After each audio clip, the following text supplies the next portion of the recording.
Yes. The commercial agriculture, so on page 26, commercial agriculture, 3.6 million jobs, factories, 1.4 million, services, 5 million already. The government jobs, only 480,000. So therefore, on this issue of jobs, we need to be clear. Now, then the fourth area of interest are services. Services not as a wealth, but as a consumer. I am a resident of Uganda. I am a citizen of Uganda. I want security. I want transport. I want health care.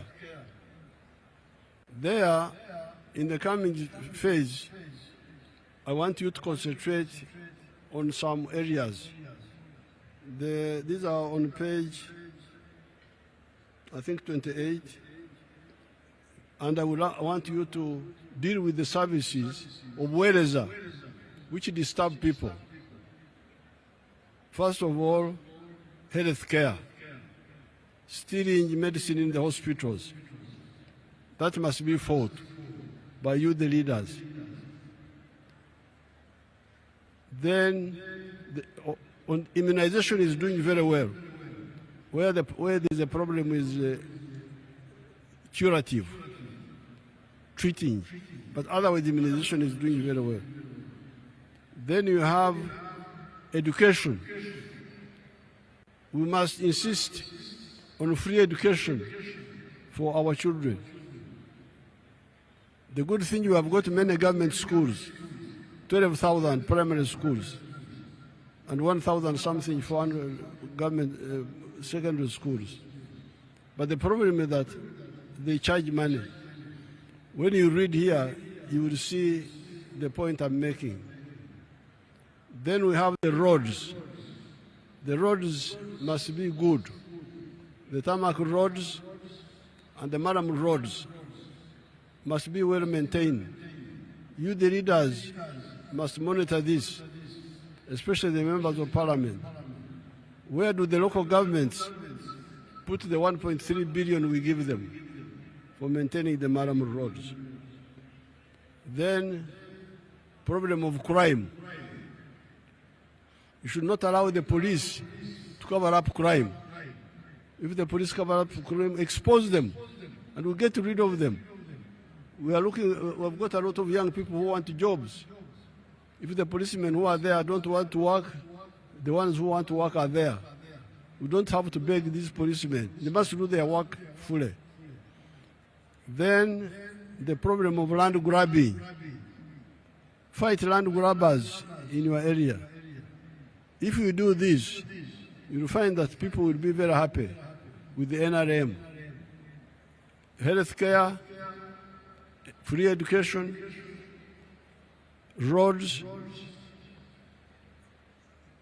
crime, land grabbing, maybe also safe water. These are the ones I would like to emphasize under services. Then the issue of market. If you produce all these products, who will buy them?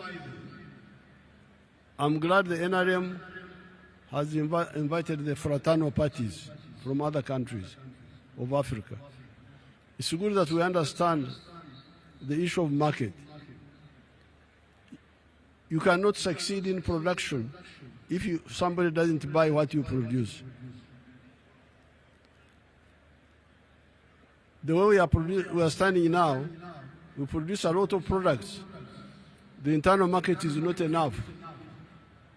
If we do not have the regional market and the international market, we would not manage. So therefore, you need to politically understand the issue of market.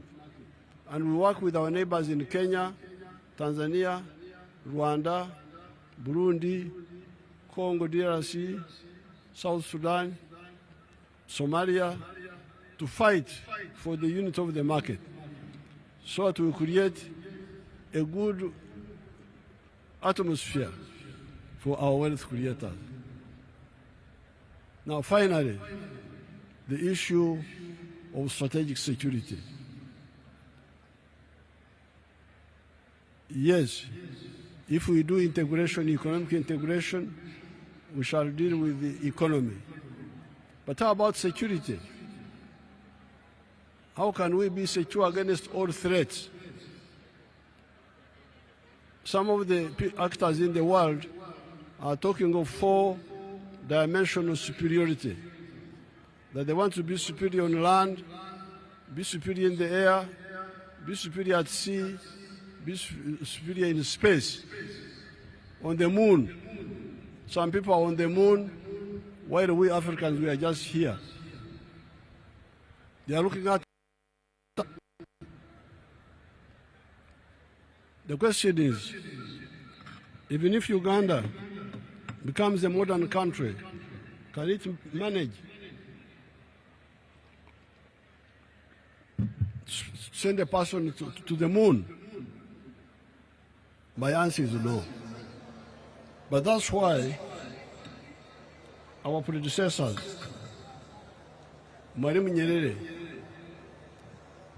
Kwame Nkrumah, Kaunda, Sekou Toure, Modibo Keita, Patrice Lumumba, Rui Rwagasore. That's why they were talking of the political federation of East Africa or those of West Africa. So when you read this speech, you will see the arguments for that federation, to engage our fraternal parties and struggle to unite our people politically, in addition to economically, so that we create a unit that can guarantee the future of the black race against all threats. If people are on the moon, we should also go there and see what's happening on the moon. But Uganda cannot do it alone. But East Africa can do it. So the question I normally ask people these days, why is the United States prosperous and nearby Latin America is in a bad situation? And yet Latin America has got more natural resources than USA. I think the answer is in the market. The founders of the United States created a good atmosphere for wealth creators to produce wealth and sell. In Latin America, the market is fragmented. I think this is their problem. That's why it is not easy to succeed business-wise in Latin America. So the question I ask you, Africans, is what are you building here in Africa? Are you building a United States of Africa in Africa, or a Latin America in Africa? If your answer is you are building a Latin America, then history will condemn us. Now finally, I congratulate all of you, because many of you have been elected fresh. And many of you are young people. I saw the ones, when I was up country, I saw the young ones who are being elected. I congratulate you. But I want to give you advice. The leaders who kuchenura, this is a Nyankore word which means solving the problems of the people which are solvable. The people will love you. But when you kuchenura, don't try to carry people on your head. Tewetika abantu. Kyetaaga okukulembera abantu si kubeetika. Don't carry the population under you on your head. Lead them. Show them what to do using government resources, not your own money. This is where corruption is coming from. People are looking for money to use in politics because they want to be the one to fund their followers. Don't fund. Show them the way to use PDM, to use Emyoga, so that they get out of poverty. And fight corruption. Fight the ones who are stealing the money of Myoga. Fight the ones who are stealing the PDM. The people will love you. So with these few words, I open the national conference. Thank you so much.